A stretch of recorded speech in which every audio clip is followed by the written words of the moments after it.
Wonderful. Welcome to Unity of Tucson. I'm Dr. Jonathan Zenz. I'm the senior minister here. And it's time to celebrate. We're going to celebrate today. Does that sound like a good plan? If you feel like you want to move your body to our opening song, please feel free to do so. Spread a little happiness, spread a little bit of happiness.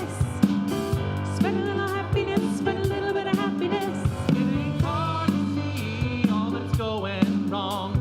I know it's far too easy now to sing a sad song. Sing a sad song, sing a sad song, sing a sad song, a sad, sad song. Lying on the ground never helped no one.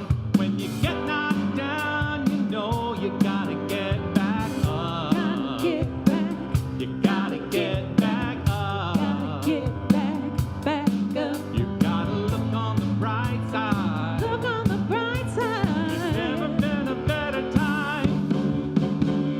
Spread a little happiness.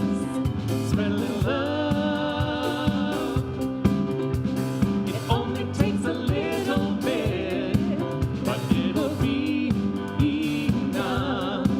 When the world is cruel, turn your gray skies blue. Yeah, it's up to me and you to spread a little happiness. Spread a little bit of happiness, Spread a little happiness. spread a little bit of happiness. When the waters rise and there's no dry land, and your brother cries for you to lend that helping hand.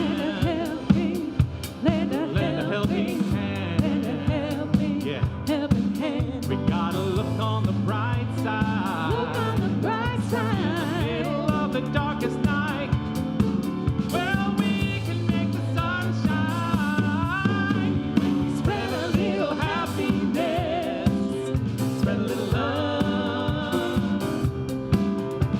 It only takes a little bit, but it'll be enough. When the world is cruel, turn your gray skies blue. Yeah, it's up to me and you to spread a little happiness. Spread a little bit of happiness. Spread a little happiness. Spread a little bit of happiness. Look on the bright side, never a better time. Look on the bright side to make the sun shine. Look on the bright side, never a better time. Look on the bright side to make the sun shine. When we spread a little happiness, spread a little love. Spread a little happiness, spread a little love. It only takes a little bit, but it'll be enough. When the world is cruel, turn your gray skies blue. Yeah, it's up to me and you to spread a little happiness. Spread a little bit of happiness. Spread a little happiness. Spread a little happiness. Spread a little bit of Spread a happiness. little happiness. Spread a little happiness. Spread a little bit of Spread happiness. a little happiness. Spread a little bit of Spread happiness. a little happiness. Spread a little bit of Spread a happiness. little happiness. Spread a little bit of happiness. Yeah. Oh, what a lovely way to start a Sunday morning.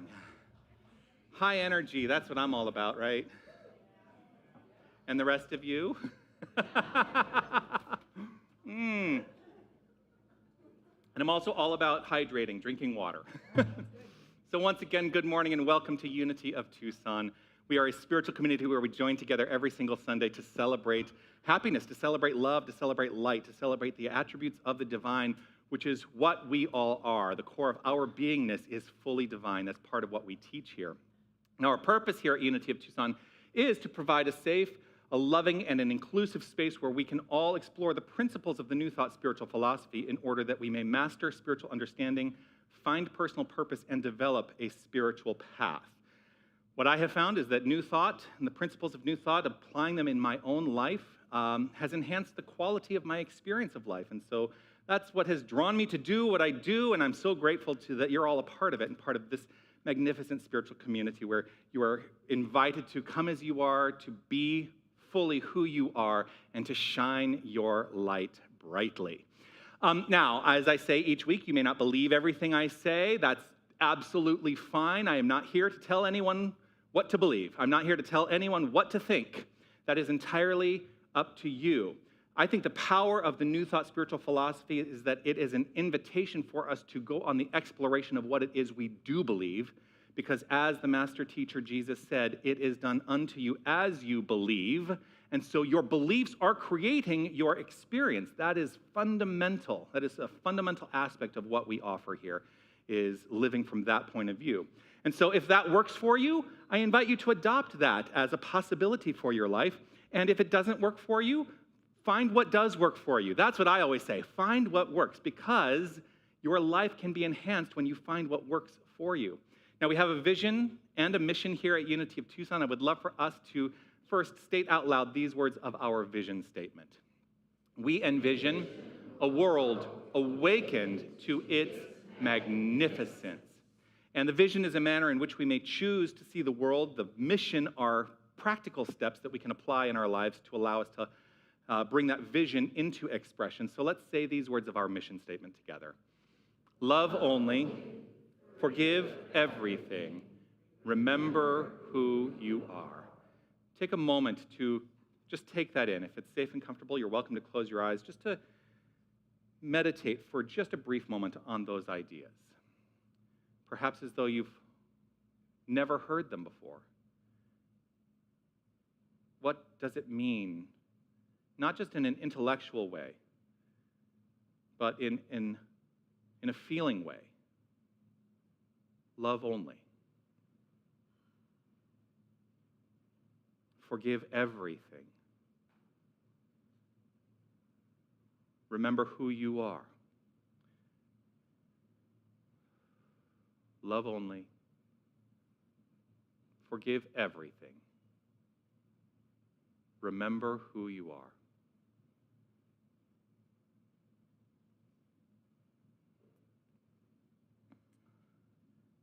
It is my belief that when we live from those ideas, love only, forgive everything, remember who we are, then we are inviting a kinder experience of life, a kinder world. And we needn't try to derive it from anyone else, that it is ours to do, to live from that point of view, the point of view of love, forgiveness, and remembering who we are, the truth of our being. And as we understand that about ourselves, to acknowledge and understand that that is the base truth for every single person we encounter.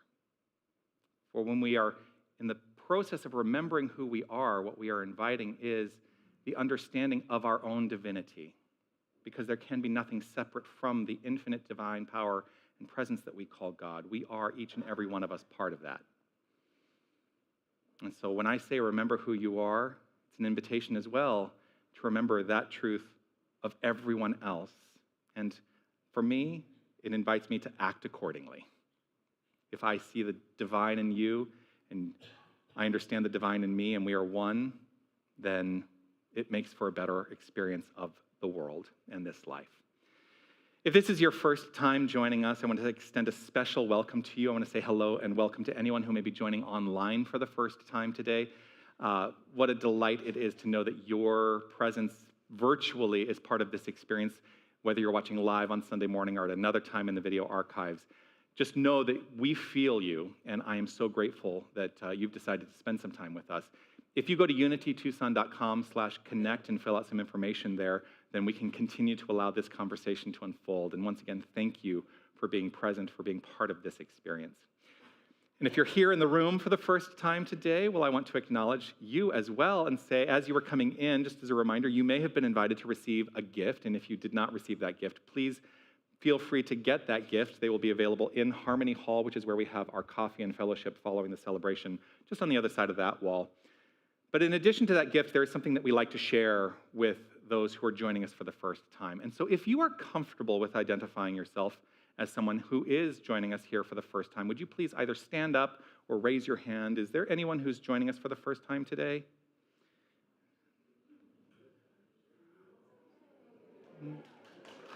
All right. And here's what it is we like to share with those who are here for the first time. Let's say this together. You are are magnificent. Absolutely, and I'm so grateful that you're shining your light, sharing your magnificence, which is what I think we should all be doing. And so I think we should acclaim and exclaim and affirm for ourselves this idea. Let's all say this together. I am magnificent. Let's say it one more time. I am magnificent. Yes. Whoo! All right. I get excited by this stuff. Can you tell? One of the magnificent ways that we celebrate here at Unity of Tucson is to acknowledge that all religious paths, all spiritual traditions, all faith ideas are rooted from one common golden thread. I believe that is a thread of love at the core of it all, and we celebrate that through a ceremony that we've adopted here called Lighting the Flames of Faith. Here to guide us in that ceremony today, please welcome today's Keepers of the Flames, Laura Fleener and Lorraine Pritz.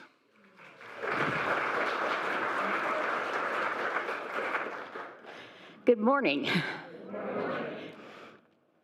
We light a candle for the Tao, honoring the universal path of harmony and equilibrium, the natural way. We light a candle for the shamanic traditions, honoring the beliefs and practices of all indigenous people, the way of primal spirituality. We light a candle for Hinduism, honoring the path of knowledge, action, and devotion. We light a candle for Judaism, honoring the ethical path of living by sacred law. We light a candle for all forms of Buddhism, honoring the Four Noble Truths and the path of compassion. We light a candle for all forms of Christianity. Is it working? Honoring the Christ consciousness as the path of love.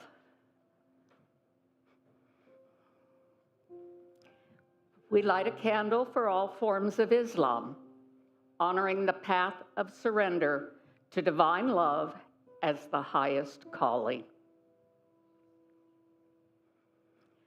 We light a candle for the universalistic religion of Baha'i, honoring the path of unity and peace. We light a candle for all forms of New Thought, honoring the metaphysical path of mental healing through the practice of universal spiritual principles.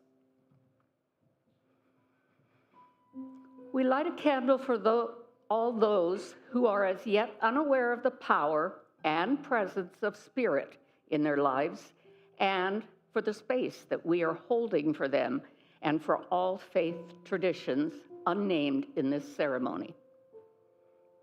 This final candle, it represents the revealing of the divinity at the core of all experiences. This is your candle for whatever is in your mind and heart that requires the light. I thought my mic had gone out. Thank you, Laura.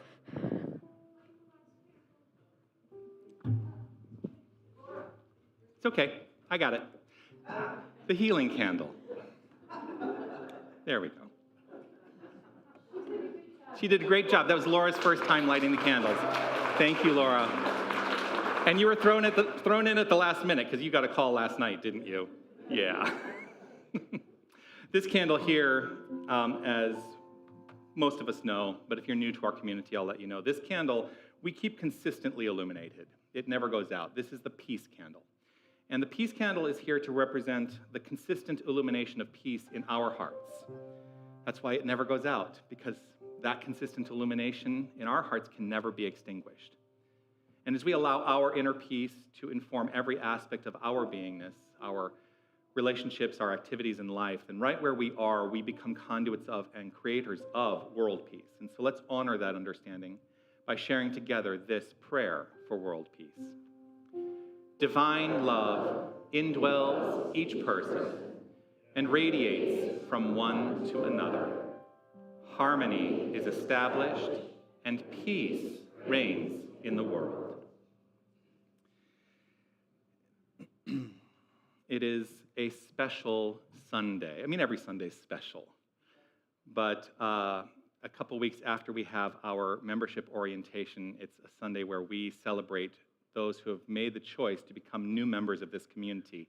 And so we're going to bless some new members today. Are you excited about that? I am. And I often say, as by way of introduction to this section of the celebration when we're celebrating new members, I ask this question: what is membership?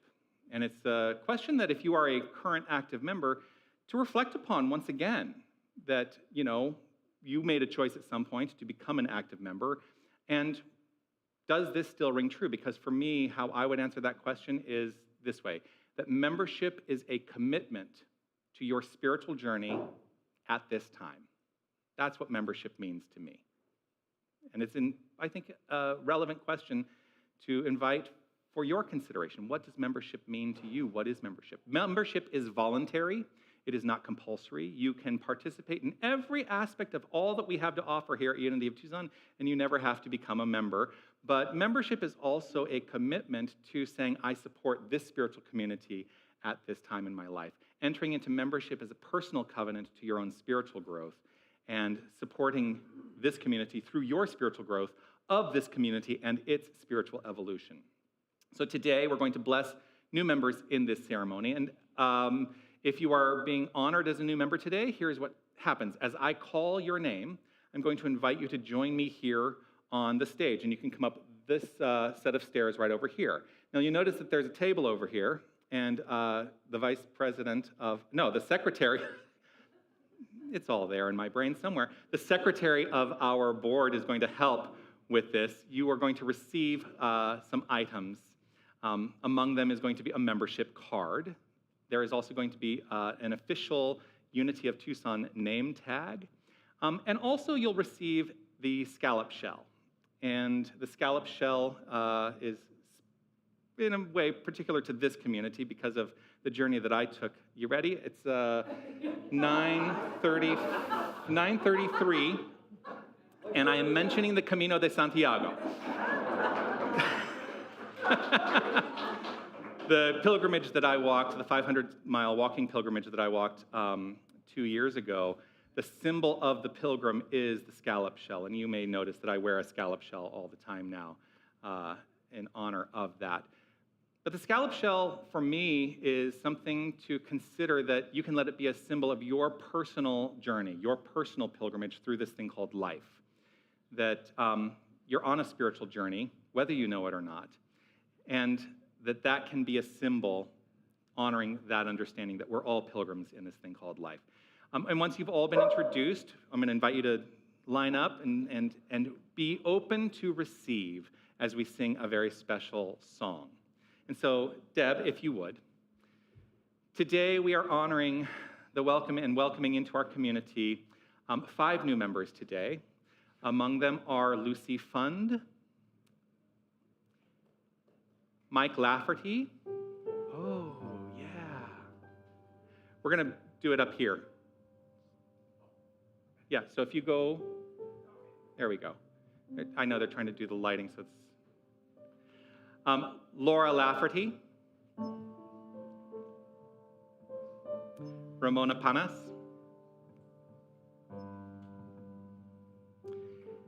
and Steve Sanders.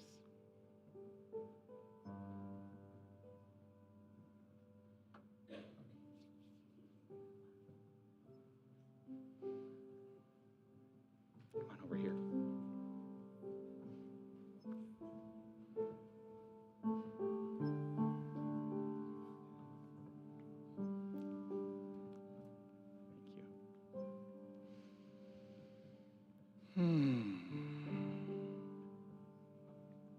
I'm delighted that you've made the choice to share in this spiritual journey with me and with this community.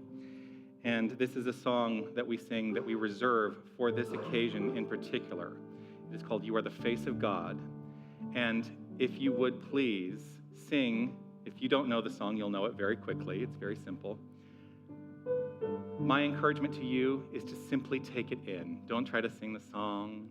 Just take in the blessing of this community, shall we?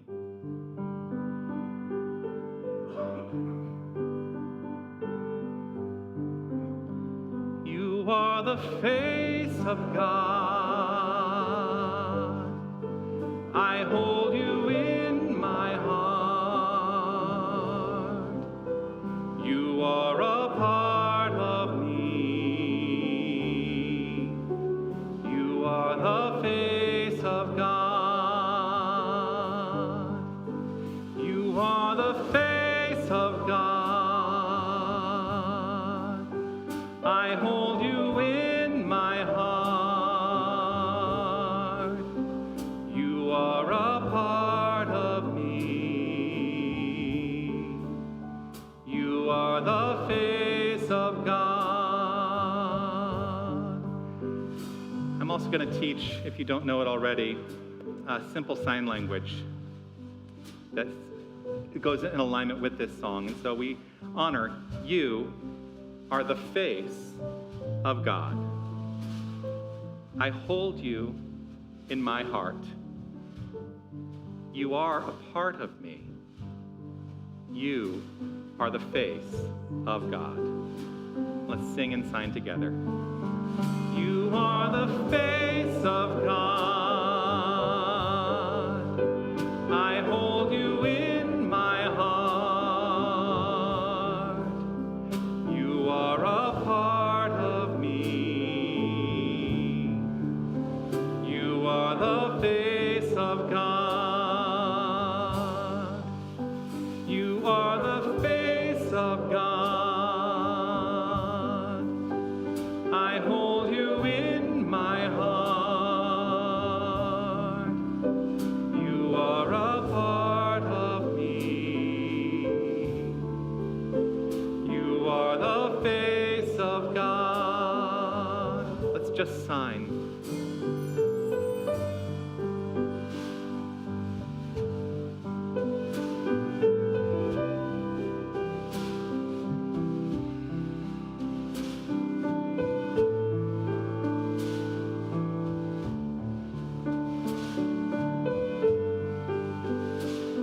One more time, singing and signing.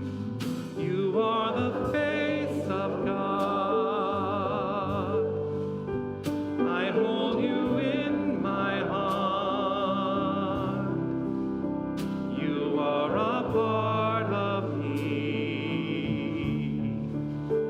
You are the face of God. Just that last line. You are the face of God. One last time. You are the face of God. Blessings to our new members. Welcome.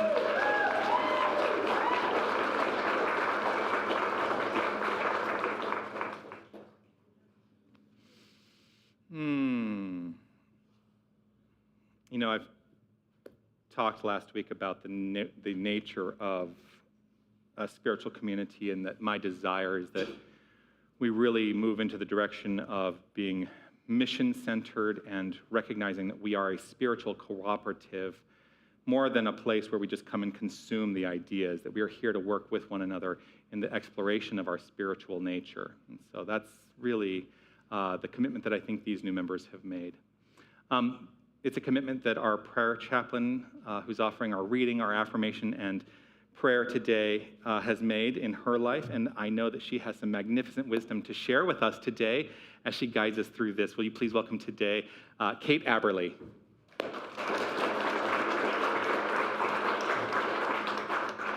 Thank you, Jonathan. Thank you. Good morning. Good morning. Okay, so I've done this once, so now I'm a master, right? Yes. Okay, so today I selected a passage that comes from the book, The Science of Mind, the definitive edition, A Philosophy of Faith and a Way of Life by Ernest Holmes. And I bought that here in our Desert Light bookstore, just so you know. And it's out of the section, Activity of the One Mind, and it reminds us that spirit is always expressing, and as we bring a willing heart, we open to its growth, its wisdom, and its life. Activity of the one mind. We are living in an intelligent universe, which responds to our mental state. To the extent that we learn to control these mental states, we shall automatically control our environment. This is why we are studying the power of thought as we approach the subject of spiritual mind healing. This is what is meant by the practical application of this science to the problems of everyday living. The result of this mental work is what is meant by demonstration. In the great universal mind, man is a center of intelligence, and every time he thinks he sets mind in action, because of the oneness of mind, it cannot know anything outside itself, and therefore cannot contradict any thought given. It must reflect whatever is cast into it. We are immersed in an infinite creative medium, which, because of its nature, must create after the pattern our thought gives it. Jesus understood this, and in a few simple words laid down the law of life. It is done unto you as you believe. No more simple, and yet no more profound statement could be made.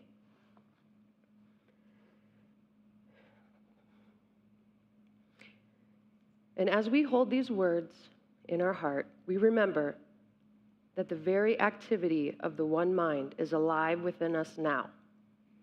And with a willing spirit, we grow, we learn, and we thrive as expressions of spirit itself.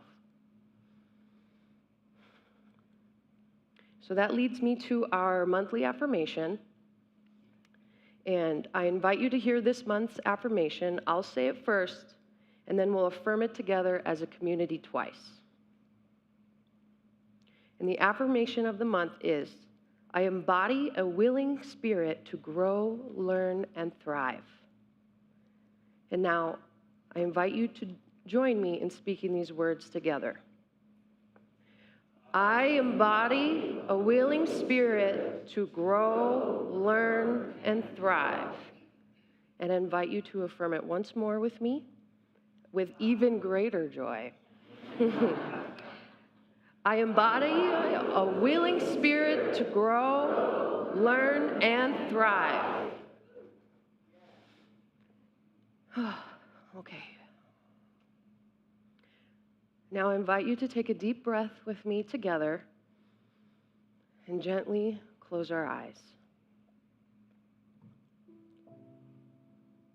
Beloved Spirit, we give thanks for the life that is ever expressing through us. We open to the truth that learning is expansive and ever evolving. It's guiding us into greater awareness all the time. Learning and love are our soul's purpose in this realm. We are here to experience love, to give love, to share love, and to receive love. Through growth and through learning, love is made visible in us. Thriving is our ultimate divine inheritance. The infinite creative power of the universe moves in us, through us, and as us. With our willing hearts, we embody this truth, and we step forward in joy, in peace, and in freedom. And so it is. Amen. Thank you, Kate.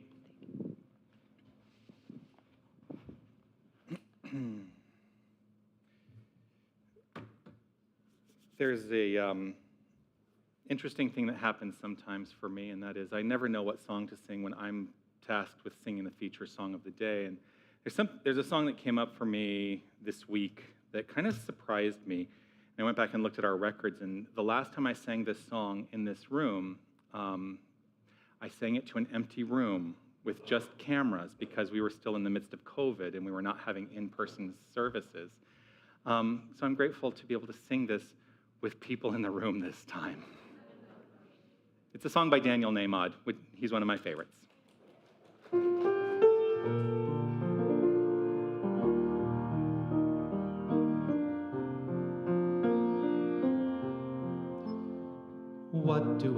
do if I'm not chasing anything? What do I do if I've got everything that I need? It's a question that no one's prepared me to answer. Where do I go if I'm right where I'm supposed to be? Where do I go if wherever I am home? It's a question I'm presently wanting to answer. If the usual way doesn't work for me now, that's a void I know nothing about. What if the race is over and we all automatically win? What if the game is ended long before it even begins? What if the test has been taken and we're all passing again and again? If the race is over, what then? What do I say if it's all perfect anyway? What do I say if I'm not here to change anyone? It's a question I truly don't know how to answer. How do I live if my life is eternity?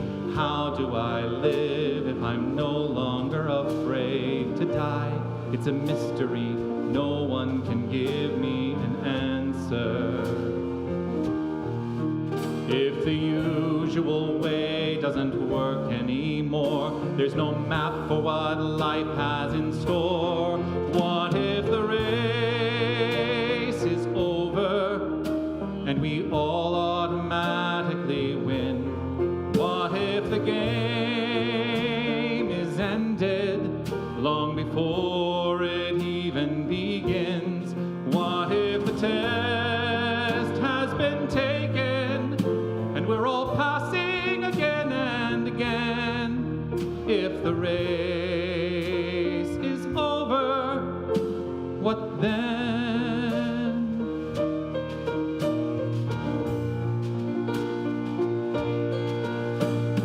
What is the purpose of life here on earth? How do I now define my death and birth?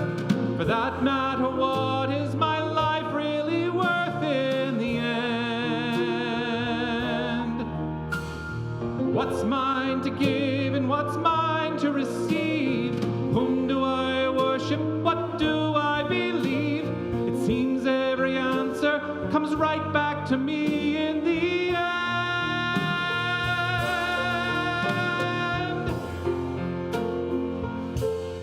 What if the race is over and we all automatically win? What if the game is ended long before it even begins? What if the test has been taken and we're all passing again and again? If the race is over and we're all born victorious,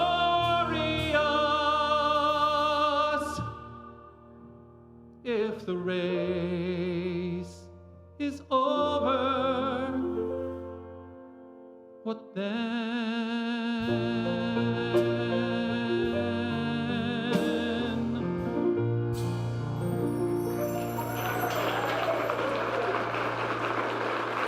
Thank you.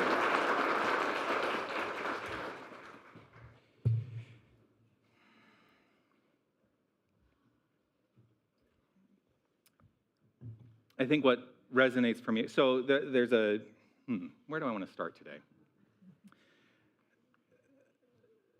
The first time I heard that song was, well, a couple decades ago now. As I think about it, I'm like, how long ago was it really? It had to have been about 16 16 or 17 years ago, I think. What year is this, 2025? It's 17 or 18 years ago. And it was played for us, a recording of it, of course, Daniel singing. The recording of it was played for me and my cohorts in my first practitioner class as we were sitting down to take our final examination, our licensing examination. And it was really a great reminder to not think we have to have all the answers. That what we are put here with this time on earth is to be on the exploration and to never assume that what we think might be the final answer is the final answer, because we're in a constant state of spiritual evolution. That is how I have come to define my entire ministry, is that I am here to encourage spiritual evolution with the understanding that that spiritual evolution means that there is no end point. To let go of the race. And if we acknowledge that we can let go of the race, well, what then? How do we live our life? How do we understand our place in this world? How do we move forward? Well, I think that's what spiritual community is all about. I think that's why we seek out those of us who are impelled into seeking out spiritual community. I think that's what it's all about, to know that we are in this thing called life together, that we are on this journey together, and that not a single one of us is a silo. That we can celebrate together, that we can celebrate the nature of life, the nature of love, the nature of divinity, understand it from the point of view that we are all part of it. And when we get that, well, what then? What then? What's the purpose of life here on earth? Well, Thomas Troward, one of the luminaries of the New Thought movement and the development of New Thought, said that there is one purpose for our being present. There is one purpose for being here. And he said, above all else, our purpose for being is joy. Think about that. If you let go of all other conceptions of purpose and acknowledged and allowed yourself to just live a life of joy, what would that look like? How might your life be enhanced in the experience of it? Now, one of the things that I always say is that joy is not meant to be derived from outer circumstances, that our natural state of being is joy. And if we are not in a state of joy, it is not for us to try to get that joy from outside, but to question, what is it within myself that is holding that joy back from me? I love to experience life through the eyes of wonder, to look at everything that exists from the point of view of awe. A couple of my favorite, well, there's a duo. I know I've referenced this before, but there's a duo, Lisa Ferraro and Erica Luckett. Erica Luckett has made her transition now, so they don't produce music together anymore. But they released a song called Awe. And the core chorus of that song was this: if you're not in awe, you're not paying attention. If you're not in awe, you're not paying attention. Well, the thing that we see through the eyes of awe is a reflection of something inherent within us. So that's the thing I want to acknowledge right now. We're not deriving awe from out there. We are seeing our inner awesomeness reflected in that which is out there. What if we lived life from that point of view? There's a rabbi, a Polish rabbi, who offered this. He said, our goal should be to live life in radical amazement. Get up in the morning and look at the world in a way that takes nothing for granted.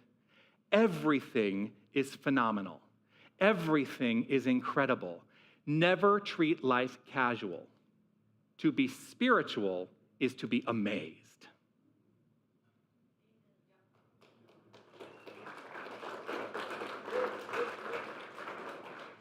That was Rabbi Abraham Heschel, who was one of the leading Jewish theologians and philosophers of the 20th century. as a young man, he escaped Poland 6 weeks before the Nazi invasion. He has quite a storied history in terms of what he did and who he was in this world. Among that, he marched alongside Martin Luther King and John Lewis in the third Selma to Montgomery March. So I really want to, when you put that in the context, the things that he was experiencing in life, major world war, the civil rights movement, there's a lot that, we can look at it in historical perspective and say, whoa, that was pretty heavy. But he still hold on to this idea. I'm going to read this again. Our goal should be to live life in radical amazement, to get up in the morning and look at the world in a way that takes nothing for granted. Everything is phenomenal. Everything is incredible. Never treat life casually. To be spiritual is to be amazed.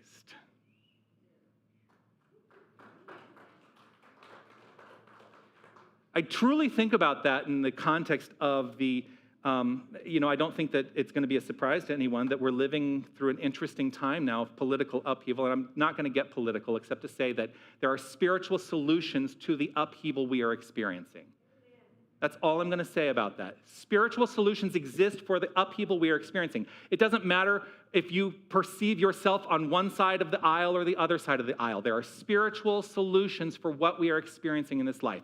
And I think that the spiritual solution begins with live life from the point of view of amazement. Let your own amazement, let your own awesomeness, let your own center of peace be the way that you choose to be in this world, and we become the conduits for the quelling of all discord. I believe so full within my heart that discord is only born out of a sense of our separateness. Discord is born from a sense of separateness from God, a separateness from each other. And that how we resolve that discord is to acknowledge that we are one. We are one united wholeness. Every aspect of my physical being and energetic being is divine in its nature. That is true for every single person I encounter. And that point of view for me has brought great comfort in the expression and experience of my life, because what I tend to see is the reflection of that point of view in everything I experience.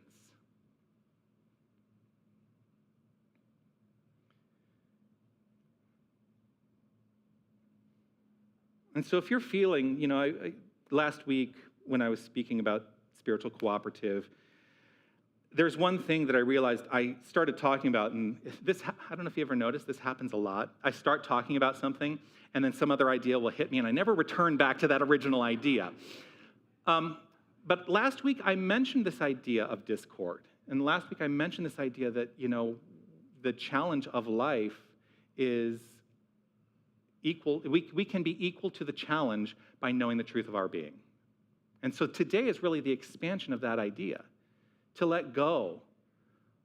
Just take a breath and let go of the notion that it has to be challenging, the notion that it has to be hard.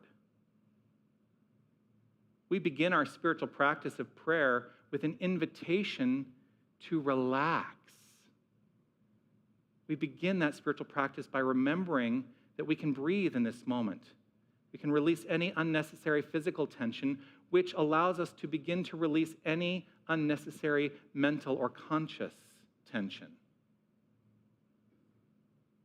I think one of the benefits and values of being in spiritual community is that you get to walk through these doors, and I trust that you all get to just relax for the 13 hours that I speak.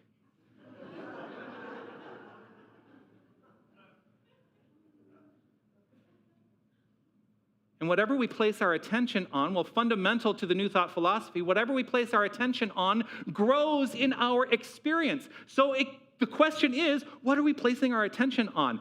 I remember, I have in the past acknowledged that I am a little bit of a news junkie, right? And then I say, but maybe we should let go of, investing in the news, because what are we filling our minds with? What are we putting our attention on? Well, if I'm putting my attention on the discord that is often reported in the news, then I am contributing to the growth of that discord In my experience, I'm not going to worry about anything outside the self, but I'm contributing to the growth of discord in my own experience, because energy follows our attention. So what are we placing our attention on? So you know what's really great? I have let go. I do not watch the news. I don't listen to the news. I've let it all go. I have Sirius satellite radio in my car, and I used to have at least 3 of my preset buttons on different news channels. They've all been erased and replaced with music. Yes. Because I want to practice what I preach. What am I putting my energy on? What am I putting my attention on? Because I will grow that in my experience. Otto Scharmer had this to say: energy follows attention, right? Energy follows attention. Wherever you place your attention, that is where the energy of the system will go. Energy follows attention means that we need to shift our attention from what we are trying to avoid to what we are trying to bring into reality. How much attention do you place? And just a question for reflection: how much energy do you place on the construct of joy in any given moment throughout your day? It's real easy to get distracted from putting the attention on joy. It's real easy to get us distracted from putting the attention on light. It is really easy to get distracted from putting the attention on amazement. It is really easy to get distracted from putting the attention on love. But the more that I commit to doing that, and the more active I am in doing that, the more I have experienced ease, which for me is the opposite of this discord. Jesus said the one commandment. There was one commandment. He said, all that other stuff, let it go. There is one commandment that I leave you with, and that commandment is love. How much attention are we placing on love? Not love from a romantic point of view, although that's part of it. Romantic love is really important, but love for self, love for humanity, love for the animals, love for this thing called life. If we begin to love life, life begins to act accordingly. Energy follows attention. Where are we placing our attention? He coined this as well, Otto Scharmer. He coined this as well, and I loved this because his whole point of view is to take us from living life from ego systems and embracing ecosystems.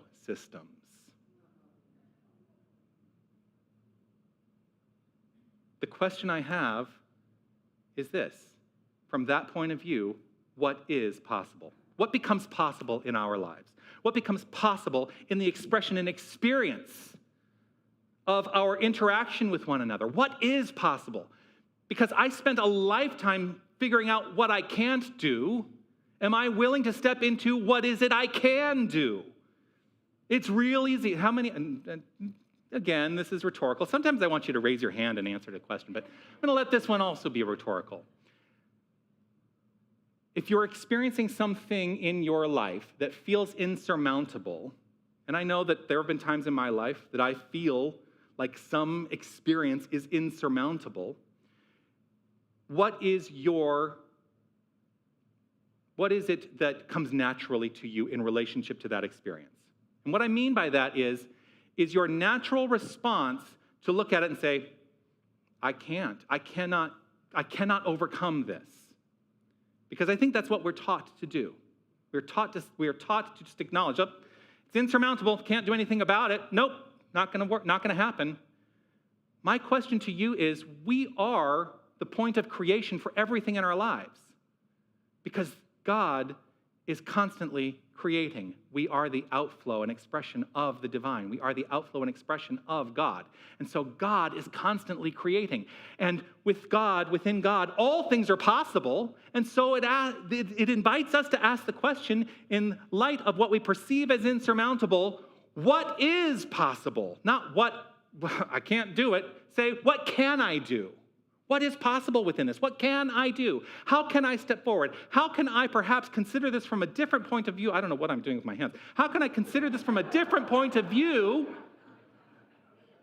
in a way that enhances the quality of my experience.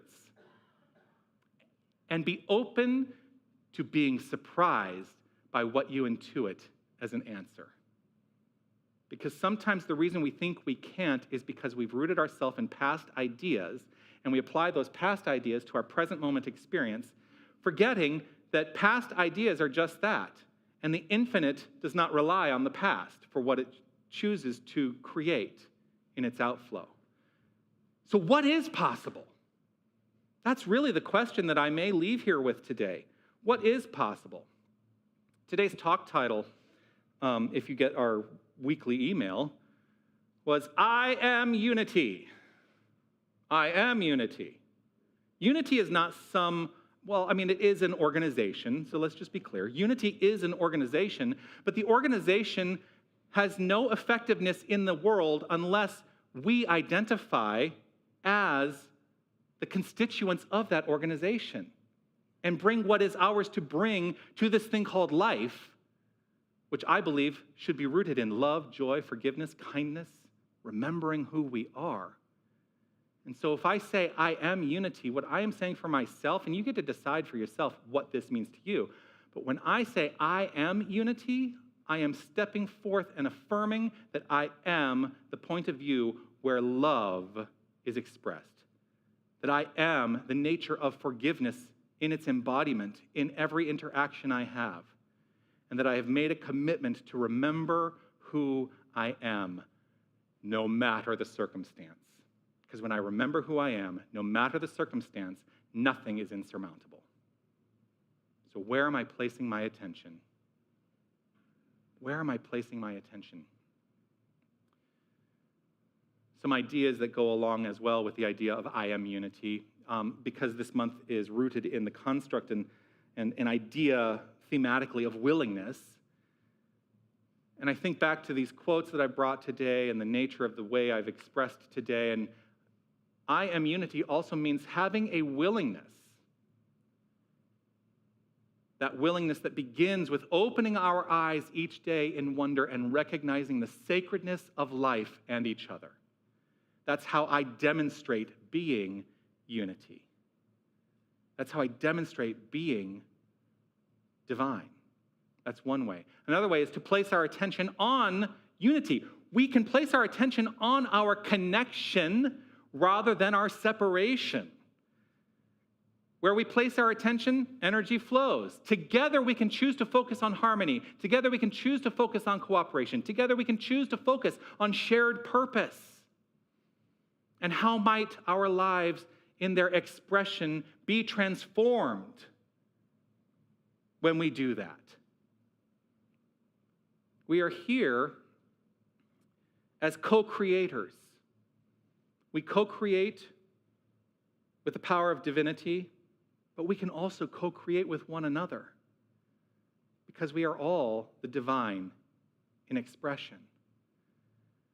To co-create in community is an invitation as well, though, to bring in a willingness to listen, to open up, to listen, to share, to open up to sharing, to open up to supporting one another. We can commit ourselves to a cooperative vision of life, and I fully believe in cooperation over competition. We can create a cooperative vision of life that is greater than any one of us alone, although we do have the power at the individual level to do this as well.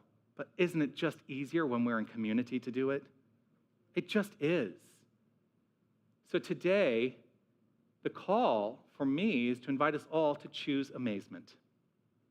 Choose amazement. Choose to see the world with fresh eyes that invite us into that co-creation of community, that willingness to live from the point of view of awe and to place our attention on how we may work together in harmony, cooperation, and shared purpose. Today, we choose amazement, to place our attention on what is possible, not what divides us, to live in willingness to listen, the willingness to serve, and the willingness to love, because it is in that willingness that we discover the truth. For me, this is the truth. You get to decide what the truth is for you, but I'm going to affirm this truth for myself. I am unity. You are unity. We are unity. And in unity, all things are possible. Peace and blessings. You are magnificent.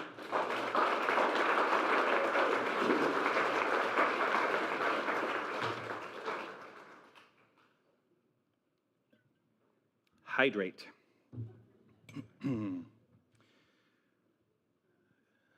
If you are new to our community, I offer a home practice every week that is an invitation to put into practice the ideas that have been presented here today. So this is the home practice this week, a little bit simpler, at least 3 times a day. Well, maybe not that simple for some of us, but this is the encouragement, at least 3 times a day.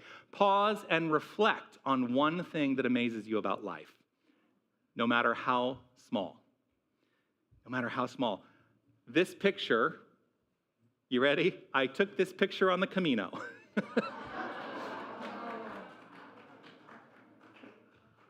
It was one of my longest walking days. I walked just over 20 miles that day, and it was through relatively empty areas. I talked about it when I got back. It was the day that I walked the Roman way, and I didn't see another pilgrim basically the entire day, which was very unusual. But there was this wild lavender growing everywhere, and the bees that were enjoying the lavender, and I just decided to take the moment to get up close, and I got this picture of this beautiful bee on the lavender. Talk about reflecting on one thing that amazes about life. We could consider that a small thing, but in my heart in that moment, it was a big thing. So I invite us all into that practice this week. Let's take a moment to reflect on whatever idea has resonated with us, perhaps one idea more deeply than any other in what has been offered here today. Just taking a breath to let that kernel of truth vibrate in the energetic space of the heart, allowing ourselves the freedom and the flexibility to relax into this moment, to remember the truth of our being in the silence.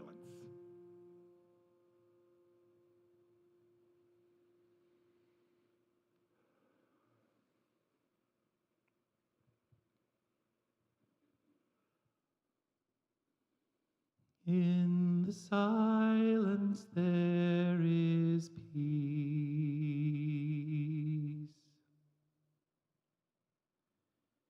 In the silence there is unspoken joy. In the silence there's release. As my heart opens up to the voice,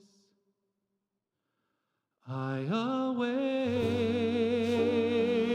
to these precious moments when I hear all that could ever be said, and right here in this holy silence I find God, I find myself.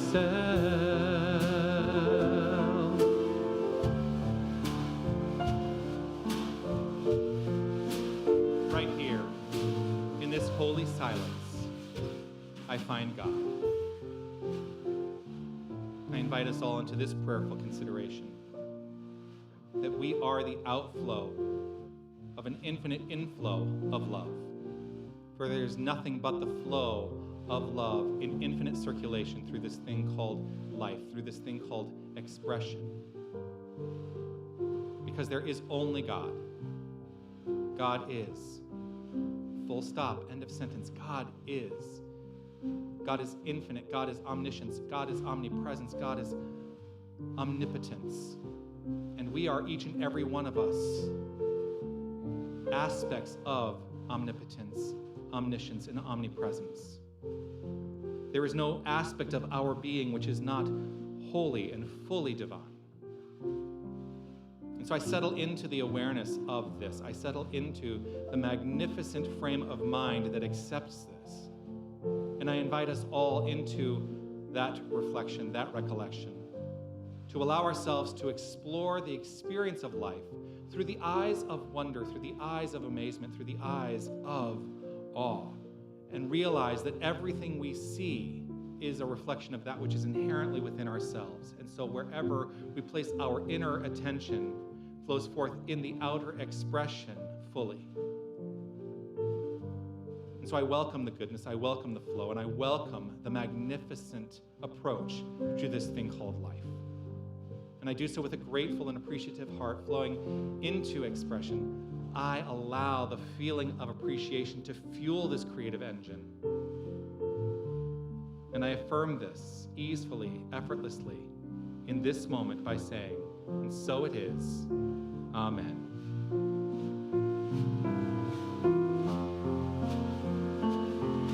In the silence there is peace. In the silence there is unspoken joy. In the silence there's release. As my heart opens up to the voice, I'm awake to these precious moments when I hear all that could ever be said. And right here in this holy silence, I find God. Oh, I find God. I find myself.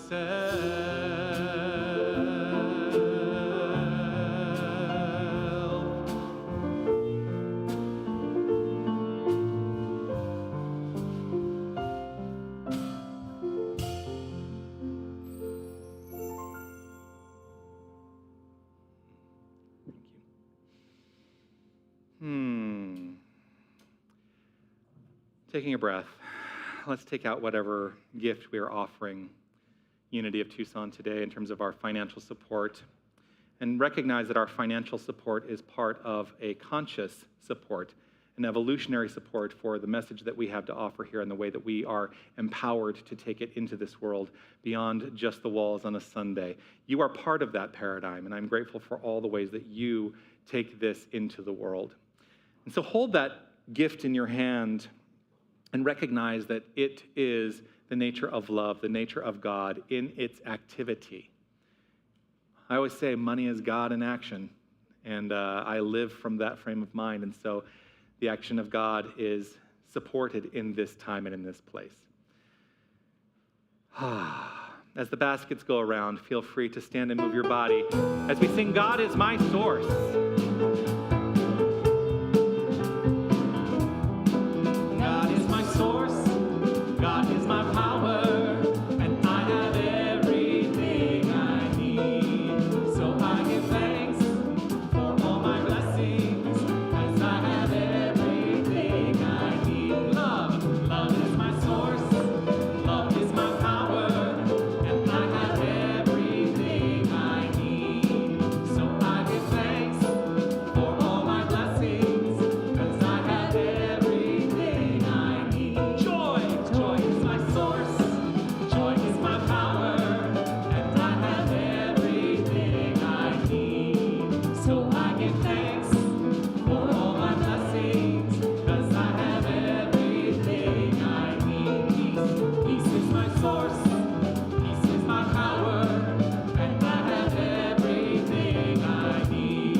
to guide us in the blessing of today's offering, will you please welcome our prayer chaplain, Jeannie Underwood. Hi, Jeannie.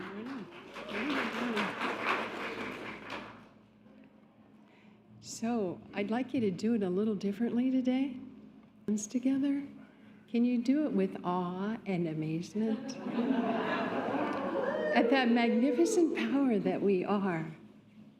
And as we turn our hands towards the basket, do it as one being, as the only being, the one that you are. And let's say these words together.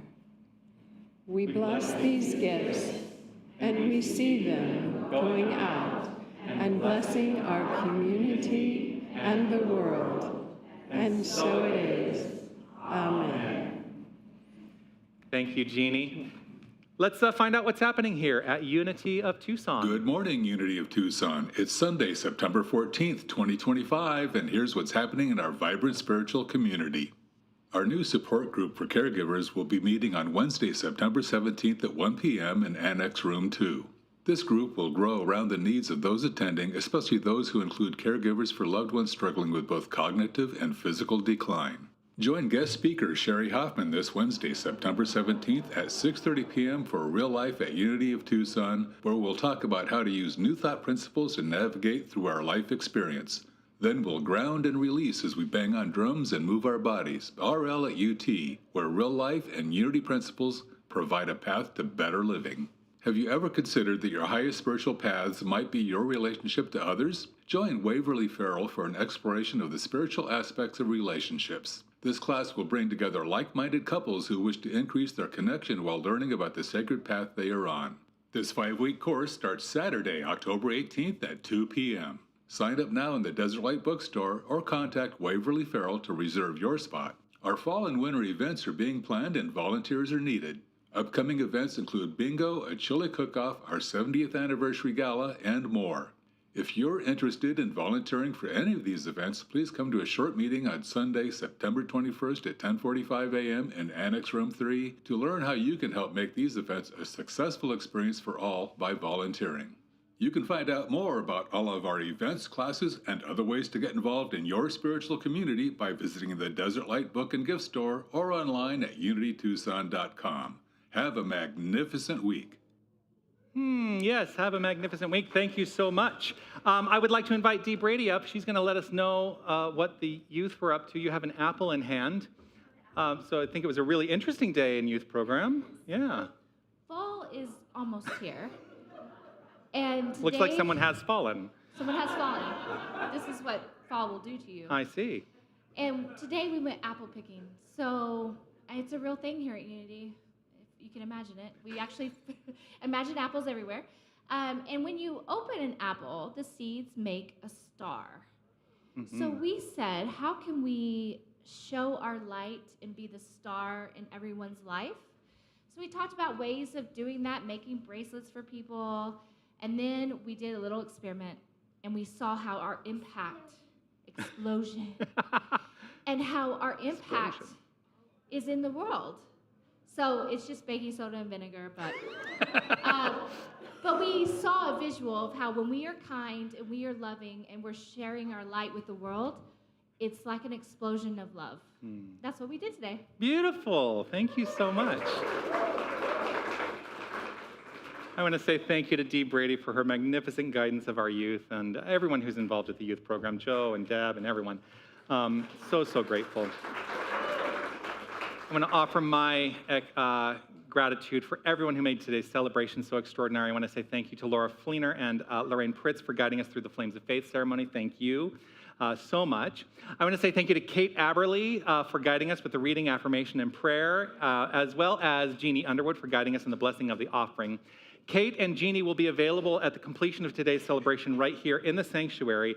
If you would like to seek them out for a moment of personal prayer, they can perform what I like to call 1-minute miracles, and I'm so grateful for their service in support of our prayerful community. And please do know that prayer is fundamental to what we offer and do here. So do not hesitate to reach out if you are in need of a prayerful consciousness. many ways to do that. I want to say thank you as well to our bookstore team led by Carrie Pierce. Grateful for their service. I want to say thank you to our greeters and our ushers, our technical team in the back, Wally and Aiden and Jim and Don and Gavin. Thank you so much. I want to say thank you as well to Sherry Hoffman, who keeps me going. And yes, really excited about real life at Unity of Tucson on Wednesday. And I want to say thank you to Tyler Pierce, who doesn't like to be pointed out too much. But Tyler, our magnificent operations manager, so grateful for you. Let's hear it for this extraordinary music team, Paul and Raphael and Linda and Aaron. So grateful for all you bring. Thank you for blessing us with your talents and gifts. And I want to say thank you to each and every one of you for your presence here, not just at Unity, but in this thing called life. We are Unity. We are Unity, and we get to take that beyond these walls, celebrate that, and spread this message of love, light, forgiveness, and remembering who we are. That's what we are empowered to do. And so as we complete our time here today, I invite us all to share together, saying out loud this divine awareness prayer, which will guide us into our final song. I am infinite light. I am infinite love. I am infinite power. I am infinite presence. Wherever God is, I am. Wherever I am, God is. And so it is. Amen. One of my favorite songs. Feel free to move your body.